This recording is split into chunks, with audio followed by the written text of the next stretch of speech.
Tuhan bersamamu. Inilah Injil suci menurut Yohanes.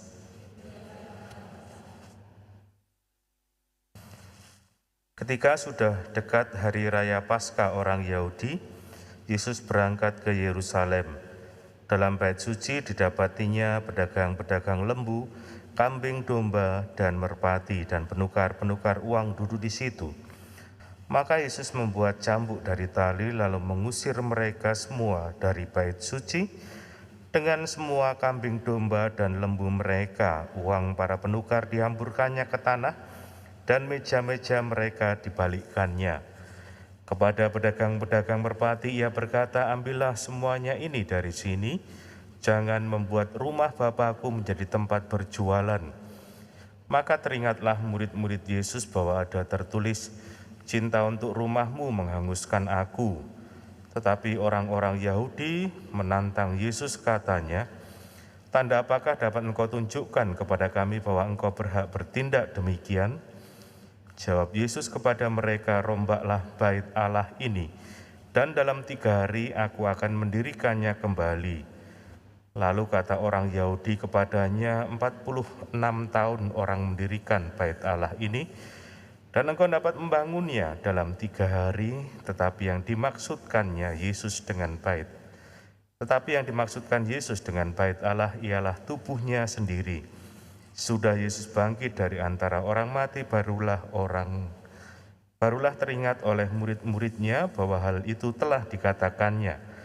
Maka percayalah mereka akan kitab suci dan akan perkataan yang telah diucapkan Yesus. Demikianlah sabda Tuhan.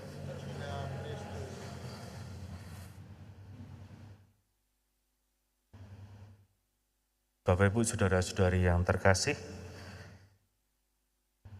kekhususan dari kisah pembersihan bait Allah yang dilakukan oleh Yesus dalam Injil Yohanes adalah Yohanes menempatkan kisah ini di bagian awal Injilnya.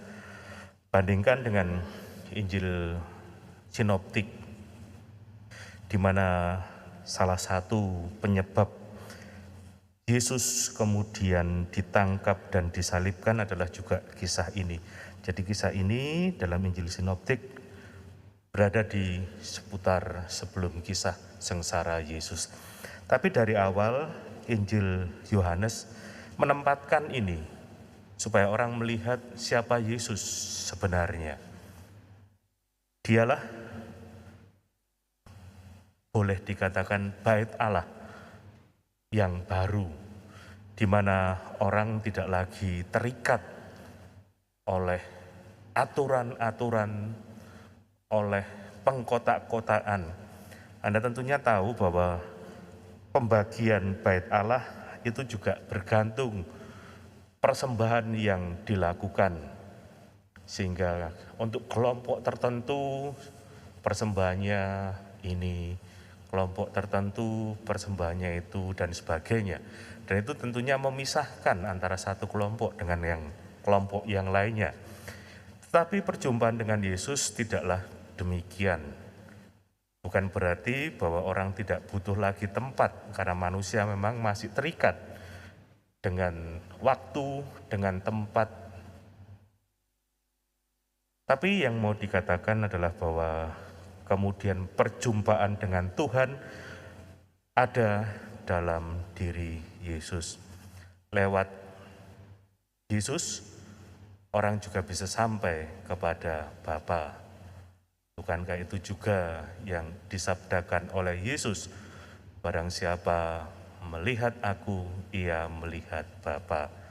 Saudara-saudari yang terkasih, lewat peristiwa pesta pemberkatan Basilik Lateran, kita diajak juga untuk melihat bahwa gereja harusnya menyapa sebanyak mungkin orang, tidak berdasarkan kelompok, tidak berdasarkan suku dan sebagainya, tetapi berdasarkan mereka-mereka yang berkehendak baik, mereka-mereka yang memang ingin dengan tulus mencintai Tuhan lewat juga diri sesama. Kemuliaan pada Bapa dan Putra dan Roh Kudus.